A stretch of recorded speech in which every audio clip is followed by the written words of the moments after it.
ირაკლი ალასანია, თავისუფალი დემოკრატების ლიდერი არის ჩვენთან ახლა პირდაპირ ეთერში. საღამოშვიდობისა ბატონო ირაკლი. მადლობა გადაცემაში მონაწილეობისთვის. საღამოშვიდობის. რაკეთ დაარწმუნეთ აუდიტორია, რომ ხართ უკეთესების ხვებზე? მე მგონი კი და ძალიან კარგ ხასიათზე ვართ აქ შტაბში და დარწმუნებული ვარ და იმედი მაქვს, რომ ხვალ ამ დროსაც იგივე კარგ ხასიათზე ვიქნებით, როდესაც დასრულდება უკვე საარჩევნო პროცესი. მე მართლაც მინდა ვისარგებლო შემთხვევით და მადლობელი ვარ ამის, რომ მივმართო ჩვენ საზოგადოებას. მე მგონი ძალიან კარგად დავინახეთ ბოლო წლების და განსაკუთრებით კიდე ბოლო დღეების განმავლობაში, რომ ორი პოლიტიკური ძალა ერთმანეთის ამბიციებს, ანგარიშსწორებას შესული და უნდათ რომ სახელმწიფოს ინტერესები და საზოგადოების ინტერესები ამ ორთა ბრძოლას გადააყოლონ. ჩვენ არ უნდა მივცეთ ამის ასე ვთქვათ შესრულების შესაძლებლობა.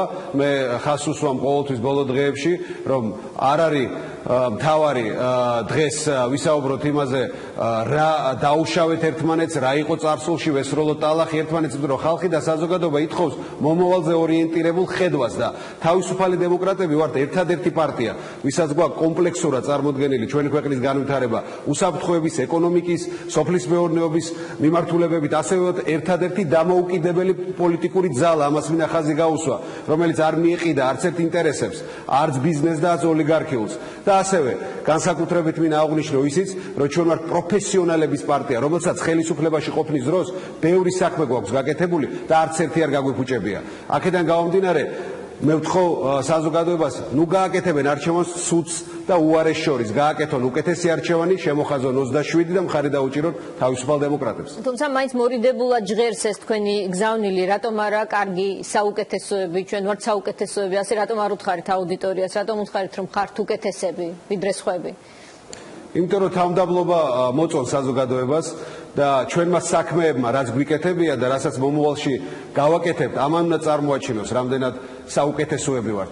მთავარი არის ის, რომ ჩვენ ვართ პროფესიონალები, მთავარი არის ის, რომ ჩვენ გვაქვს ზუსტი გეგმა და ხედვა ქვეყნის განვითარების ყველა მიმართულებით. კიდევ ერთხელ ხაზს უსვამ, რაც არც ერთ პოლიტიკურ ძალას და არც ამ ხელისუფლებას არ აქვს გრძელვადიანი განვითარების ხედვა და გარდა ამისა, ჩვენ ზურგს უკან გვაქვს საქმეები, რომელიც გავაკეთებთ. ჩვენი პარტია თავისუფალი დემოკრატების ის ძალაა, რომელსაც საზოგადოების სახელმწიფოს წინააღმდეგ არაფერი არ დაუშავებია, ადამიანებისთვის არაფერი არ დაუშავებია. პირიქით, როდესაც ვიყავით იგივე თავდაცვის სამინისტროში, ვამბობდით, რომ გავზდიდით ხელფას ჯარისკაცებისთვის, გავზარდეთ.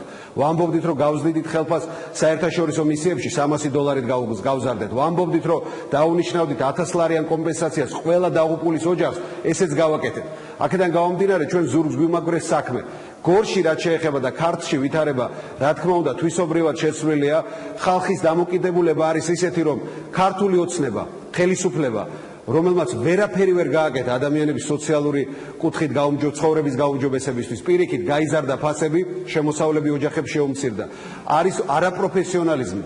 ვერც ერთ საქმეს თავს ვერ აბავენ. ახლა სოფლებში ნებისმიერ ადგილას ქუჩაში გახვალ ხედავ, რომ უპატრონოდ არის მიტოვებული გორიც და მთელი ქართლიც. მეორე მხრივ და ამიტომაც არ უნდათ დღევანდელი ვითარების შენარჩუნება, სტატუს-კვო არ აწყობს ამ ხალხს და უნდათ სულილება. მაგრამ ასევე არავის არ უნდა დაბრუნება იმ ძალადობრივ წარსულში, რომელსაც წარმოადგენდა სააკაშვილის რეჟიმი. სწორედ ამიტომ აი ბოლო 10 დღეა ის გადაუწყვეტელი ამომრჩეველი ყალიბდება, აკეთებს არჩევანს და მართლა აკეთებს უკეთეს არჩევანს. ამას ვხედავთ კარდაკარის დროს, ამას ვხედავთ ჩვენი წარმომადგენლები, როდესაც ხვდებიან და მე პირადად ხალხს, ამიტომ მე გარდაულად მიმაჩნია ის, რომ თავისუფალი დემოკრატები გამარჯვებით შევალთ პარლამენტში და გვექნება შესაძლებლობა ისევ როგორც ჰქონდა ხელისუფლებაში ყოფნის დროს ვაკეთოთ ბევრი კარგი საქმე პროფესიონალურად და გრძელვადიანი კეთილდღეობისკენ წავიყვანოთ სახელმწიფო. ბატონო ირაკლი, თქვენ რამდენჯერმე ახსენეთ გრძელვადიანი გეგმა, მე მაინტერესებს თქვენი ერთ-ერთი მთავარი ცენტრალური თემა, რომელიც იყო ყოველთვის პერსონალურად თქვენიც და თქვენი პარტიისაც. სად მოიაზრება ამ გრძელვადიან გეგმაში? მხედველობაში მაქვს საქართველოს ტერიტორიული მთლიანობის და მანამდე აფხაზი და სამხრეთ ოსეთში მცხოვრები მოქალაქეების ნდობის აღდგენა. ჩვენ ახლა უსმენდით ნინო ბურჯანაძე ცოტა ხნის წინ უბლოკო სტატუსის თემა, ის ამაში ხედავს გამოსავალს. თქვენ ზუსტად ვიცით, რომ ამას არ ეთანხმებით და არც არასდროს დაეთანხმებით. მაინტერესებს გრძელვადიან პერსპექტივაში ეს თემა რეალიზმის ფარგლებში სად არის?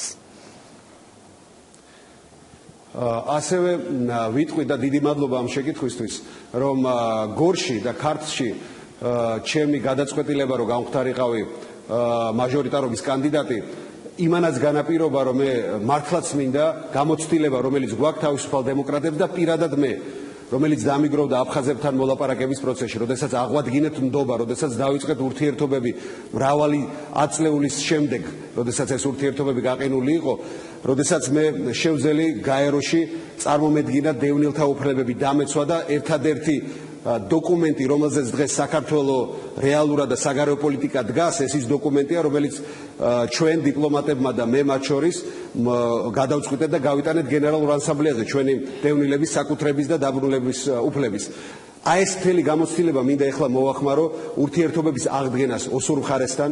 მე ვიცი როგორ ველაპარაკო ომით გახლეჩილი საზოგადოების მეორე მხარეს, იმიტომ რომ მეც მაქვს ის ტკივილი გადატანილი როგორც ყველას უმრავლესობას ორივე მხარეს და აქედან გამომდინარე მე ვიცი როგორ ველაპარაკო მათ ისე რომ აღვადგინოთ ჯერ ნდობა, დავიწყოთ შემდეგ სავაჭრო ეკონომიკურ კომერციულ ურთიერთობებზე საუბარი და პარალელურ რეჟიმში ველაპარაკოთ ასევე რუსეთსაც. ჩვენ პარტიას თავისუფალ დემოკრატებში ვართ დიპლომატები, ვისაც გვიწარმოებია რუსეთის ფედერაციასთან მოლაპარაკებები, ისე რომ დაგვიცვია ჩვენი საქართველოს და ჩვენი ქვეყნის ინტერესები, არ დაგვითმია გოჯი, არ დაგვითმია ერთი საკითხიც კი და სწორედ ეს კომპეტენცია აძლევს ნდობას ჩვენს პარტიას.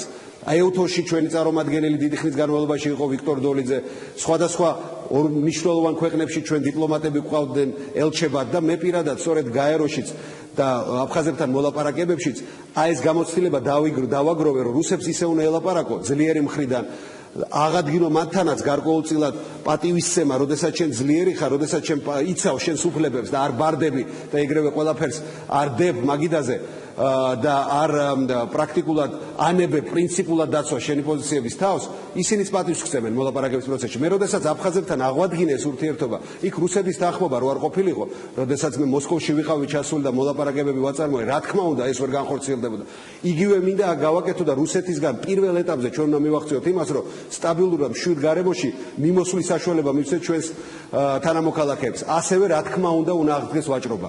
ძალიან მნიშვნელოვანია ვაჭრობა განსაკუთრებით გორისთვის და ქართლისთვის მთლიანად, იმიტომ რომ ჩვენი მოსახლეობის სწორედ ის კეთილდღეობა, რომელიც გვინდა რომ მივახციოთ მათი ნავაჭრი რომ ბაზარზე მოხდეს, ერთ-ერთი გზა იქნება სწორედ იგივე ვაჭრობის აღდგენა, როგორც იყო ის ეგრეთის ბაზრობის დროს. ამიტომ ეს კომპლექსურად გვაქვს შესწავლილი და დაგეგმილი, რომელიც მე წარვადგინე ზუსტად ერთი კვირის წინ წარუდგინე გორის საზოგადოებას. როგორ ვხედავ ურთიერთობის აღდგენას ოსეთთან, ოსურ მხარესთან, როგორ ვხედავ ჩვენი ტერიტორიული მთლიანობის აღდგენისკენ ნდობით გადადგმულ ნაბიჯს. და ამ პროცესში თქვენ არ გამორიცხავთ და შესაძლებლად მიიჩნევთ რუსეთთან პირდაპირ კომუნიკაციასაც. მე ასე გავიგე თქვენგან ახლა საუბრის დროს. აუცილებელია. ჩვენ არა გვაქვს ფუფუნება და არასდროს არ გქონდა ფუფუნება, რომ მოწინააღმდეგეს არ ველაპარაკოთ და არ დავიწყოთ რეალურად ფიქრი იმაზე, რომ ამ კონფლიქტის მოგვარება ბუნებრივია ძალით არ გამოვა, ყველას კარგად გვესმის. დადგება დრო აუცილებლად, როდესაც ნდობის აღდგენისთვის ნაბიჯები იქნება გადასადგმელი და მე მინდა რაც შეიძლება მეტი უსაფრთხოება გქონდეს. ხო, დღე არ გავა, რომ არ დაიწყოს გარკვეული პროვოკაცია, არ მოხდეს ვიღაცის დაკავება, გატაცება. ჩემ გეგმაში დევს როგორ გავაძლიერებ მე ევროკავშირის მონიტორინგის მისიას, აღჭურვავთ მათ ვიზუალური მონიტორინგის შესაძლებლობებით, რომ ყველაფერი დაფიქსირდეს გამყოფ ხაზზე, ადმინისტრაციულ ესე თქვა საზღვარზე და ნებისმიერი დანაშაული გატაცება მოყვება აუცილებლად საერთაშორისო გამოძიება.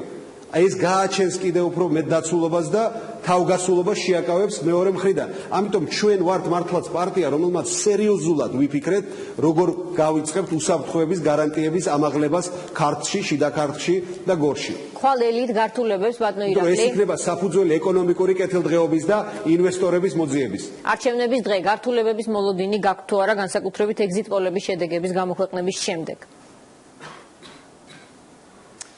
არა, მე მგონია რომ ის გეგმები, რომელიც აქვს ქართულ ოცნებას და ნაციონალურ მოძრაობას ვერ განხორციელდება, მათ უნდათ ამ ეგზიტ პოლების გამოცხადებით იმოქმედონ განწყობებზე საზოგადოებებში და მოლოდინის შექმნან არჩევნების მათთვის სასურველი მიმართულების წაყვანით. ეს ყველაფერი რა თქმა უნდა ძალიან მალე დასრულდება, როდესაც რეალური შედეგები გამოქვეყნდება და შემოვა ესე ვთქვათ უკვე დაოქმებული შედეგები სხვადასხვა კუთხეებიდან ჩვენი ქვეყნის. აქედან გამომდინარე ყველას მოუწოდებ, ყველას არ აყვნენ და არ გადააყოლონ ქვეყანა ამ ორი ძალის დაპირისპირებას, ხვალ არის უმნიშვნელოვანესი ისტორიული შანსი ჩვენთვის. მშვიდობიანად გავისტუბროთ ეს ორი ძალა ხელისუფლებიდან.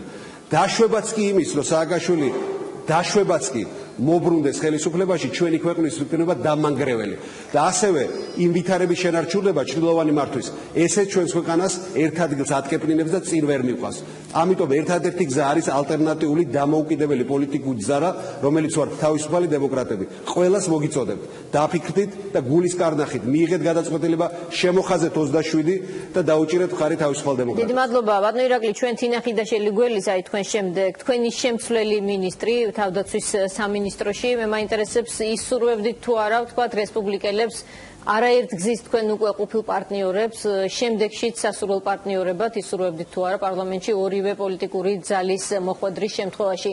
მაინც ასე ჩანს, რომ ერთი სეგმენტია თქვენი ამორჩეველი. აღმოჩნდნენ პარლამენტში არა, ჩვენ ცოტა განსხვავებული ამორჩეველიც გვაქვს, მაგრამ მე მართლა ვისურვებდი, რომ ისინი აიყვნენ პარლამენტში, იმიტომ რომ მათ აქვთ კომპეტენცია და რა თქმა უნდა, შესაძლებელი იქნება მომავალში ყოველთვის საქართველოს ეროვნული ინტერესებიდან გამომდინარე ჩვენ ვითარამშრომლ, ისედაც ლიბერალური პარტიები ვართ, მაგრამ ასევე მინდა რახან პარტიებს შევეხეთ, თქვა რომ უნდა დავამთავროთ წარსულში ჩავტოვოთ ეს ურთიერთშუღლი, რა გვაქვს გასაყოფი. ჩვენ უნდა ვიცოდეთ ერთი რამ, რომ მიუხედავად იმისა, რომ ოპონენტები ვართ, ჩვენ აუცილებლად უნდა ვიყოთ ყველა თანამოაზრე უკეთესი ძლიერი საქართველოს შენებაში. დიდი მადლობა. წარმატებები თქვენ ბატონო ირაკლი ალასანია თავისუფალი დემოკრატების ლიდერი. კარგად იყავით და კიდევ ერთხელ თუ გნებავთ ცხოვრებამ 7 შემოხაზეთ 27.